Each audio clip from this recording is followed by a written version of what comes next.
René, qui avait été apposé pour commémorer la rafle du 22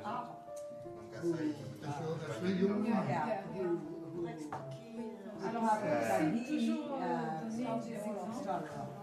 mais voilà, là c'est pour moi. Pour l'occasion, je crois, de faire plus. Vous comprenez ce que je peux dire? Oui, régulièrement il y a des. Oui, parce que si vous avez des visites des enfants,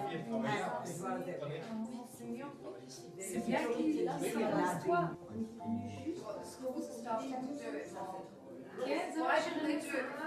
C'est là qu'elle nous a dit, figurez-vous. C'est vraiment incroyable. On a failli se voir.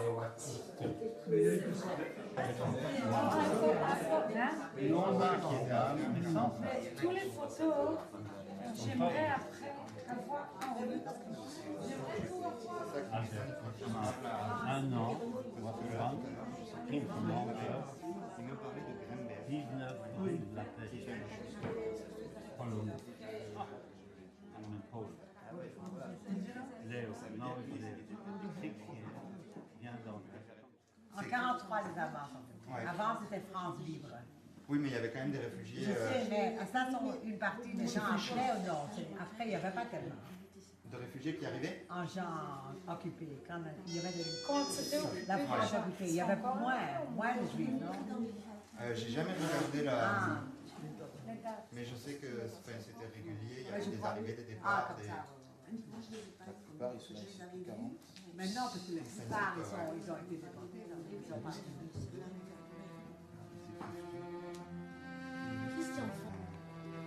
Mais les juifs, c'est que cela. Ah, d'accord. Là, c'est tous les autres. Tous les réfugiés. Ouais.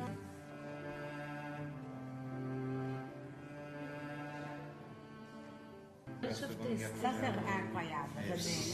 Ouais. René, C'est à l'arrière. 24 minutes, sans profession, bien extraordinaire.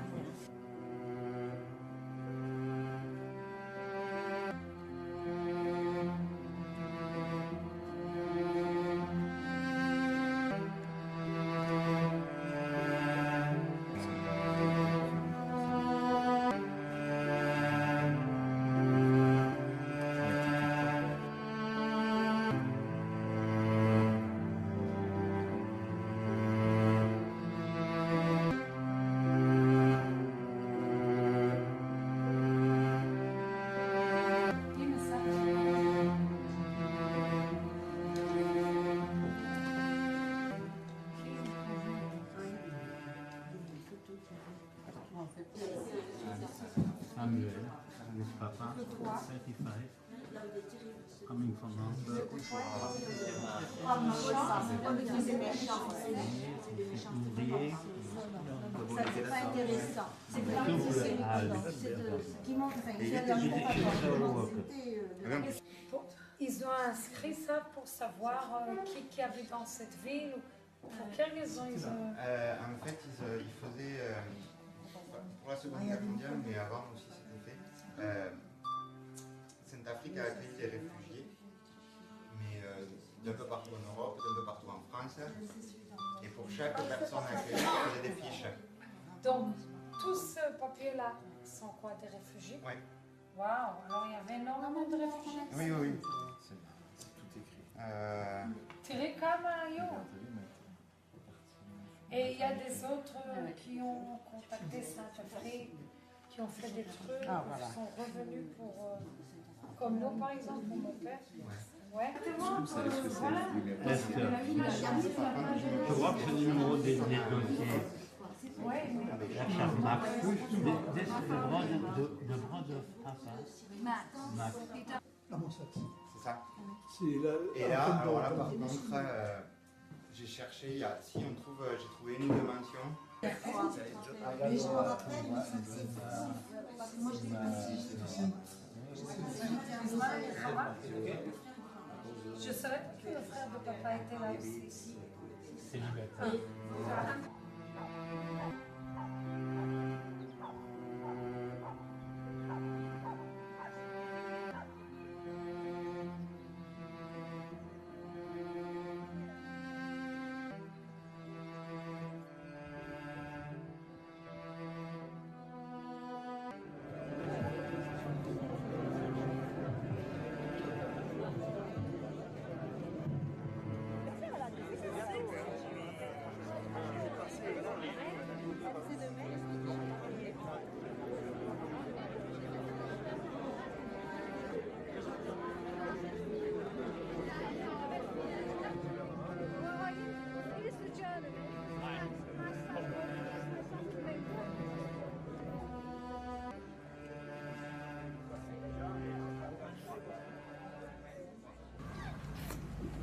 C'est un véritable privilège pour le sénateur-maire de Saint-Affrique de recevoir ici, au cœur de sa ville, autant de personnalités, aux côtés de la famille de la récipiendaire, autant de jeunes pour cette cérémonie.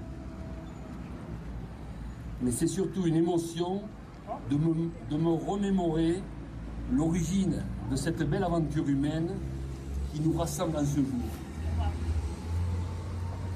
Le hasard fait quelquefois bien les choses. Et c'est une succession de hasards qui a permis de connaître l'histoire de Blanche Rouge Gazelle. Il y a maintenant plusieurs années, nous placions cette plaque du souvenir à l'honneur des familles raflées ici, à Saint-Affrique, le 28 août 1942, dans l'indifférence générale.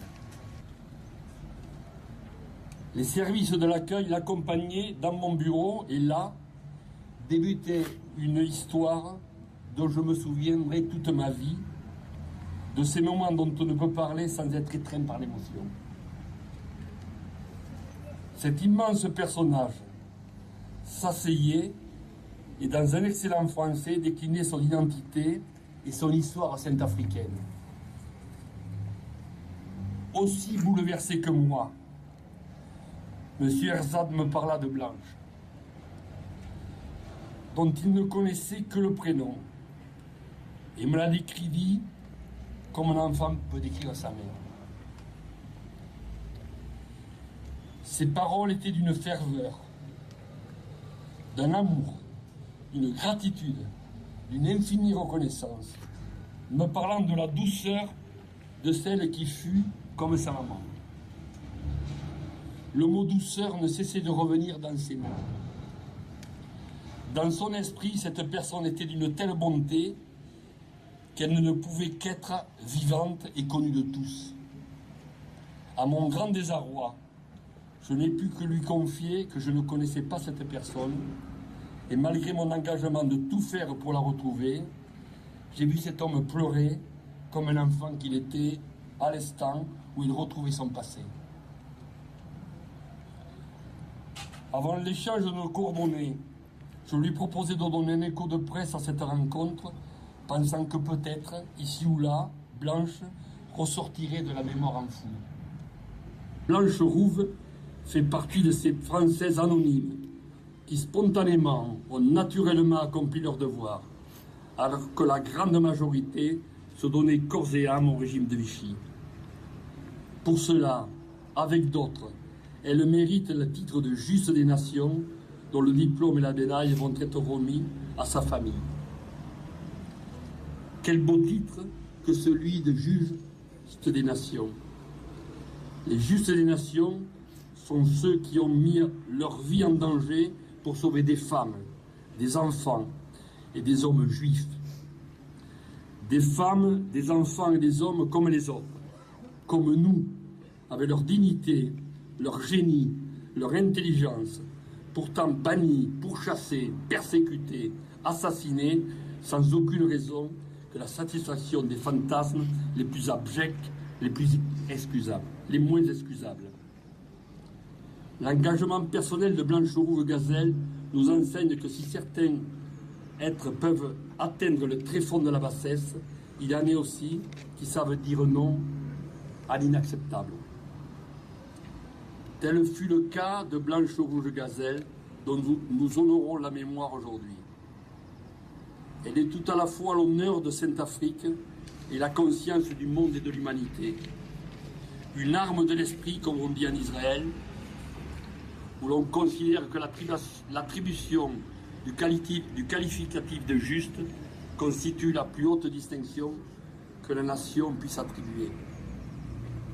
Notre concitoyenne Blanche Rouve compte désormais parmi les 3500 justes français qui, avec les résistants, ont véritablement sauvé l'honneur de la France, mais aussi celui de l'humanité tout entière. Il y a un peu plus d'1 an, j'étais, avec François Hollande, alors candidat à l'élection présidentielle, à l'école juive de Toulouse, le soir du meurtre effroyable qui a bouleversé notre pays. Je suis resté 2 heures dans cette salle de réunion dans l'école, au milieu de quelques adolescents, de parents, de professeurs. Et dans cette atmosphère, celui qui est aujourd'hui devenu président de la République nous a rappelé que la bête immonde est toujours là et que le combat devait être sans faiblesse. Dans cette période de doute, de crise économique et morale, nous ne devons jamais oublier qu'il y a 70 ans, de simples citoyens comme Blanche Rouve Gazelle ont voulu témoigner au risque de leur vie des valeurs de la République et de l'humanité. Loin des enjeux de pouvoir et d'argent, simplement, ils et elles ont fait leur devoir, comme Blanche, parce qu'instinctivement, il en allait de nos valeurs. À vous qui passez devant ces 2 plaques commémoratives, souvenez-vous qu'il y a 70 ans, une simple femme de 25 ans, par son courage, a évité que 7 noms, dont 5 enfants, viennent allonger la liste du déshonneur de la plaque des martyrs du 28 août 1942, alors qu'il n'y avait pas un Allemand à Sainte-Afrique. Représentants des autorités civiles, militaires et religieuses, chers amis, je vais vous présenter Yad Vashem.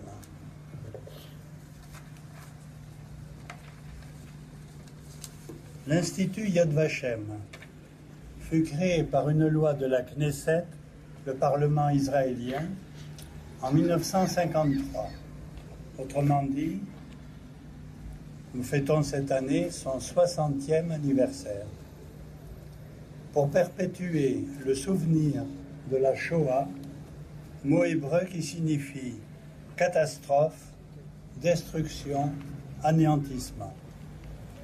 Madame Renée Ducrot, Madame Mireille Herzaft, Madame Esther Herzaft-Katz, Mesdames et Messieurs les élus, Mesdames et Messieurs les représentants des autorités civiles et religieuses, nous sommes rassemblés aujourd'hui pour honorer la mémoire d'une femme, Blanche Gazelle née Rouve, dont le dévouement, le courage, la modestie et le sens du devoir furent exemplaires. Elle a caché et protégé la famille Herzaft. Nous lui sommes à jamais reconnaissants pour ce qu'il a accompli au péril de sa vie. Cher René, au nom de l'État d'Israël et de l'Yad Vashem, l'Institut des martyrs et des héros de l'Holocauste, j'ai l'honneur de vous remettre la médaille de juste parmi les nations, en vertu des pouvoirs qui me sont conférés. Cette médaille est décernée à titre posthume à votre mère, Blanche Gazelle, née Rouve.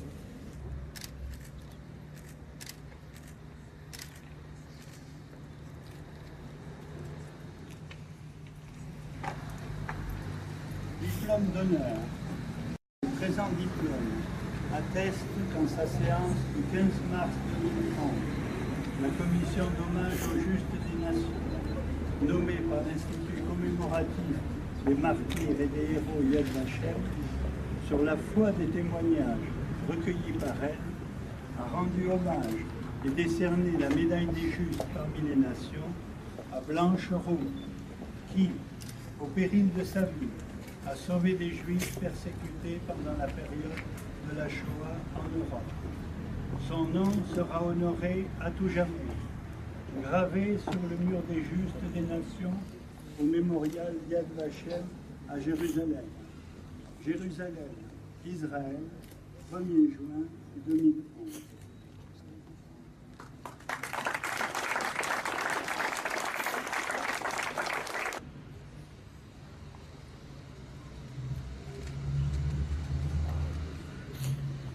Je voudrais remercier Monsieur le Consul Général, Monsieur le délégué de Yad Vashem, Monsieur le sénateur maire, Madame la sous-préfète, toutes celles et ceux qui sont ici présents aujourd'hui pour cette cérémonie de remise des médailles de juste parmi les nations. Et puis aussi, je voudrais dire un petit mot de la presse sainte-africaine, sans laquelle je n'aurais jamais su que toute une famille, bien loin d'ici, n'avaient cessé de penser à celles qui les avaient secourus lorsqu'ils étaient enfants. En effet, c'est le premier vendredi de juin 2006 qu'en recevant l'hebdomadaire saint-africain auquel je suis restée abonnée, j'ai appris avec une vive émotion que René Herschaft était revenu à Saint-Afrique. Et c'est M. Fauconnier qui m'a dit que ce monsieur n'avait qu'un nom à la bouche, Blanche. C'était ma mère. J'avais toujours su qu'avant de nous mettre au monde, mon frère André, ma sœur Solange et moi-même, ma mère avait aimé d'autres enfants, des petits juifs qu'elle n'avait jamais oubliés et dont elle nous parlait si souvent. Peu nous importait, l'amour d'une mère ne se partage pas, chacun de nous l'a eu tout entier. Lorsque je lui demandais ce qu'elle faisait pour eux, elle me répondait « je m'en occupais, tout simplement, comme s'il s'agissait des miens ». C'était bien normal de les aider. Il y avait là 4 enfants dont la maman était partie accoucher à Toulouse du petit René et le papa travaillait dur à l'usine à gaz. Mon grand-père maternel, Léon Sorouve, son père, était mort à la guerre à la veille de l'armistice. Elle n'avait alors que 3 ans. C'est un homme dont j'ai toujours entendu vanter les mérites. Et elle avait réellement souffert tout au long de sa vie de ne pas l'avoir connu. Notre mère, ne supportait pas l'injustice, l'intolérance, toute forme de ségrégation. Alors, venir en aide à des enfants et des adultes en souffrance allait pour elle de soi. Aujourd'hui, je peux affirmer que cette affection, cet amour qu'elle leur portait était resté intact tout au long de sa vie. Je ne pense pas qu'elle se soit demandé si elle encourait un risque quelconque en les protégeant, en allant au Rhône Blanc, ou alors lorsqu'elle est cachée dans du charbon, lorsque des rafles étaient annoncées, ou en disant que ses enfants étaient siens. Quoi qu'il en soit, elle était une femme courageuse, droite, généreuse, capable de s'indigner et de résister. Et je suis très fière d'être là aujourd'hui. Je sais que mon frère et sœur qui sont là sont aussi fiers que moi. Mais jamais ma mère n'aurait pu imaginer que la guerre finie, la vie ayant repris son cours, cette famille Herschaft avait également conservé intact le souvenir de ces 5 ans passés dans cette ville. Je suis incapable de trouver le mot juste pour dire l'intensité de l'émotion ressentie lors de ma conversation avec René, le petit dernier de la famille. Il me parle de cette Blanche en la qualifiant de cœur d'ange, de la plus sainte des saintes de Saint-Afrique. Comment décrire le ressenti en voyant à Anvers, chez Esther, la petite fille de la famille, la photo prise le jour du mariage de mes parents, en février 1942. Cette photo qu'elle a conservée pendant 70 ans et qui est dans sa chambre depuis tout ce temps. Que dire aussi de ma rencontre avec Albert lorsqu'il est venu me rendre visite à Pont-Évêque? Comment décrire les mots? Comment mettre des mots sur l'accueil si chaleureux de Mireille et de ses enfants, Marcel et Sharon, qui m'ont accueilli avec mon mari en Israël? Voilà maintenant plus de 6 ans que je suis en contact avec cette famille. Des liens d'amitié, des liens fraternels se sont tissés. Et aujourd'hui encore, je n'en reviens pas de constater à quel point les parents Herschaft ont su transmettre à leurs enfants l'admiration et la reconnaissance qu'ils avaient pour notre mère. Alors, j'en termine. Aujourd'hui, je voudrais formuler le vœu que nos jeunes et les générations futures fassent tout pour que les droits et la liberté de chacun soient respectés. J'ai envie de les inviter à lire ou relire Matin brun de Frank Pavlov pour ne pas oublier à quel point la vigilance est plus que jamais nécessaire pour éviter que de telles atrocités ne se reproduisent. Merci à vous toutes et à vous tous.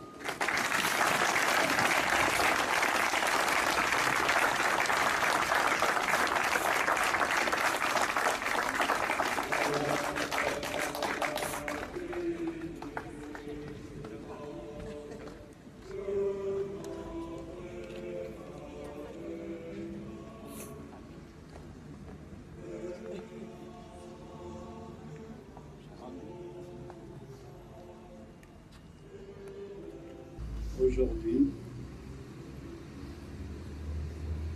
nous sommes le 11 avril. Toute mon histoire a commencé en 40. Mon papa, avait dit, enfin, moi, je me souviens, hein, on avait dit à maman, on n'a pas le droit de rester en Belgique. Parce que les Allemands avaient déjà envahi la Pologne.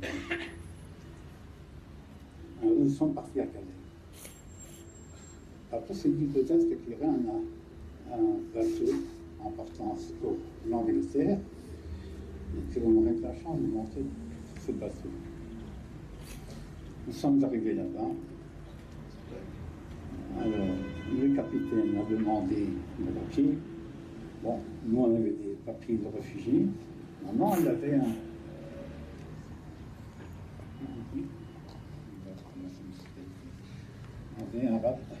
passeport tchécoslovaque.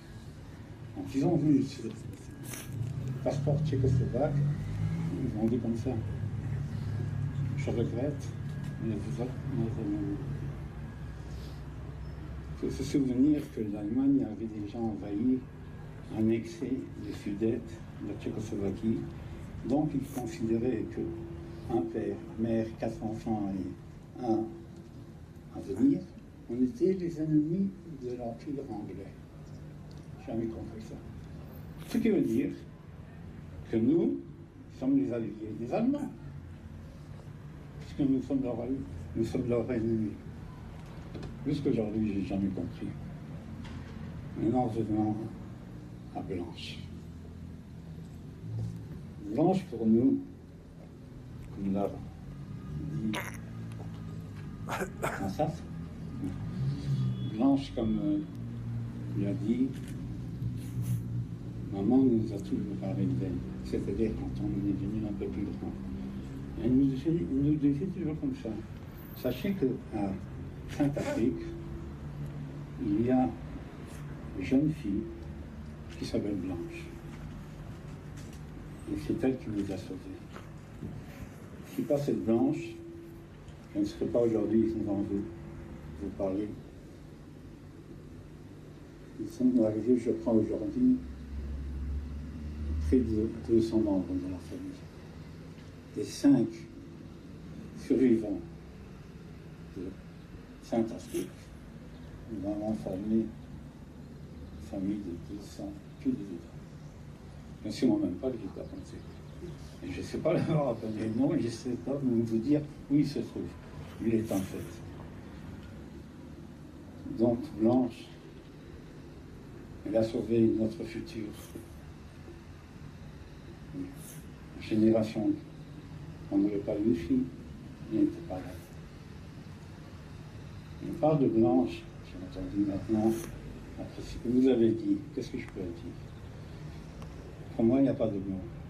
Il n'existe pas de mot. Je ne connais pas de mot. Ni en français, ni en anglais, ni en yiddish, ni en hébreu. Je ne connais pas. Il n'y a pas de mot qui peut exprimer ce qu'on ressent pour cette femme. Cette admiration, cet amour. Nous avons été élevés dans cet esprit. Pendant toutes les années, on n'avait que Blanche. Blanche, René qui était un obsédé. C'est grâce à elle, à René et à sa femme, qu'ils ont décidé de partir à Sainte-Afrique. Et grâce, naturellement, à René, depuis René et René. C'est aussi comme ça. Un petit détail, parce qu'il y avait beaucoup de détails dans cette histoire. On a repris contact avec la famille. C'est vrai, on est venu la visiter, puis ils sont venus chez Israël. C'est ma belle-sœur qui est Renée. On avait beaucoup de plaisir. On était sûr de ce plaisir. Et on a commencé à faire les papiers en fait. Elle devient juste une nation. C'est tout à fait normal. Maintenant, de Blanche. J'ai toujours pensé, après 5 ans, je n'ai pas fait grand-chose. Je n'ai même pas compris. J'avais tout oublié, je ne savais pas. Je ne savais pas d'où je venais, je ne savais pas où j'allais. J'avais 5 ans quand je suis retourné en Belgique. Et maman nous a commencé à raconter l'histoire de Blanche plus tard. Et elle nous disait toujours, elle employait deux termes. Elle employait le terme de sainte et le terme de l'ange. Ça, c'était... Elle disait comme ça un petit mot en yiddish, si je peux le traduire, je dirais je ne traduire en lui. Elle disait toujours qu'un cheveu de sa tête ne lui fasse jamais mal. Ça, c'était ce que ma mère disait toujours après avoir parlé de Blanche. Et je voulais comprendre qu'est-ce que ça veut dire. J'ai beaucoup cherché. Qu'est-ce que ça veut dire? J'ai jamais vu. C'est qu'elle aimait tellement qu'elle espérait que cette famille soit heureuse, qu'il y ait tout le bonheur. Puis c'est. Le monde repose sur trois principes. Sans ces trois principes, il ne peut pas exister. Et quels sont ces principes? Premièrement, tzedek. Tzedek qui veut dire justice. Sans justice, sans droit. Le deuxième, c'est ne pas parler du mal à l'autre. C'est-à-dire parler que la vérité. Et le troisième, c'est la paix. Sans la paix, sans la justice, sans les médisances, le monde ne peut pas exister. Elle était pour la justice, sa vie, pour la vérité, surtout pour la paix. Il avait tout ça. Et ces deux ce mot justice vient de justice. Ça dit. Ça a été déjà écrit, ça a été prévu il y a 32 000 ans. Moi j'ai retrouvé ça quand j'avais 14 ans. Après avoir vu un film.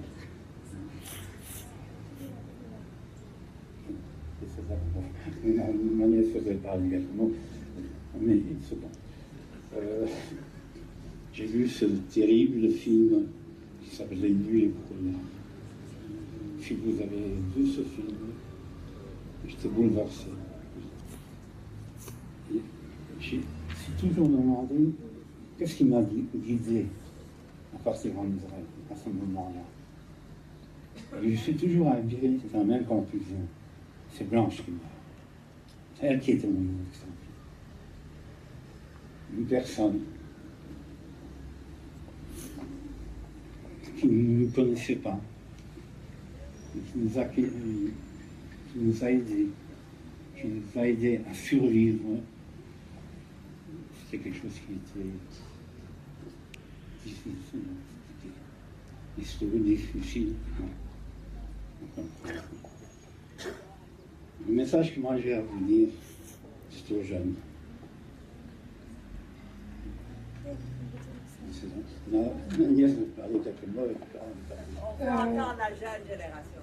Voilà, moi je suis la jeune génération, je suis la fille de René, le petit René.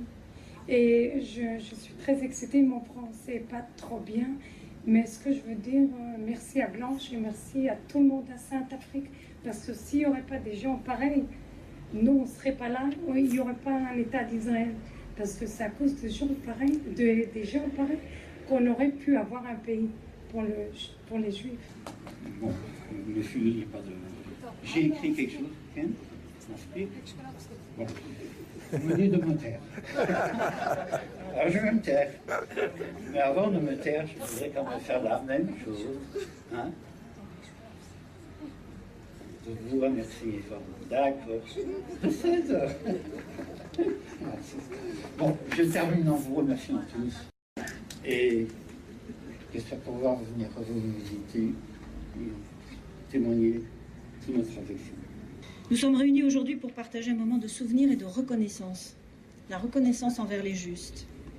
Aujourd'hui, la redondance n'est pas un excès, car nous ne rappellerons jamais assez que ce terme désigne les personnes non juives qui ont pris des risques importants, mettant souvent leur vie en péril pour secourir les juifs voués à l'extermination par l'Allemagne nazie. Le titre de juste parmi les nations est décerné par le mémorial Yad Vashem de Jérusalem en vertu d'une loi adoptée par l'État d'Israël en 1953, comme vous nous l'avez rappelé. Il s'agit, rappelons-le, de la plus haute distinction civile de l'État d'Israël.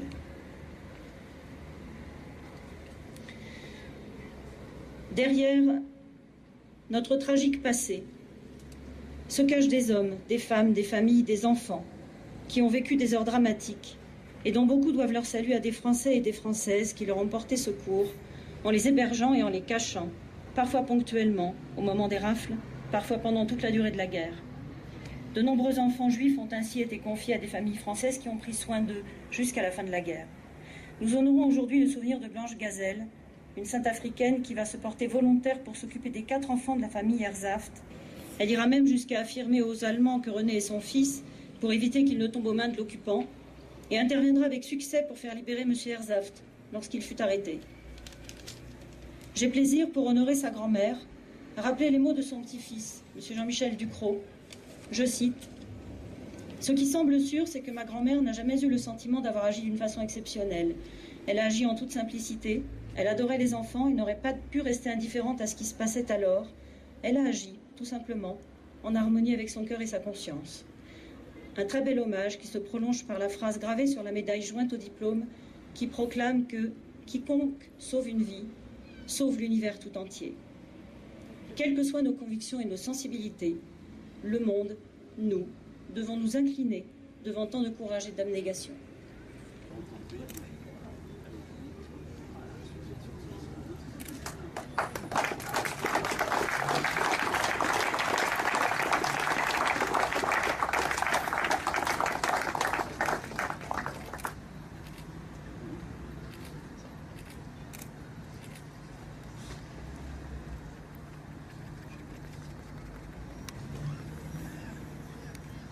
En hommage à Georges Bourgoin, Madeleine Bourgoin, Marcel Bourgoin, Fanny Bourgoin née Gandhi, Blanche Gazelle née Rouve, honorés comme justes parmi les nations par l'État d'Israël, pour avoir au péril de leur vie caché et sauvé de nombreux juifs pendant la Seconde Guerre mondiale.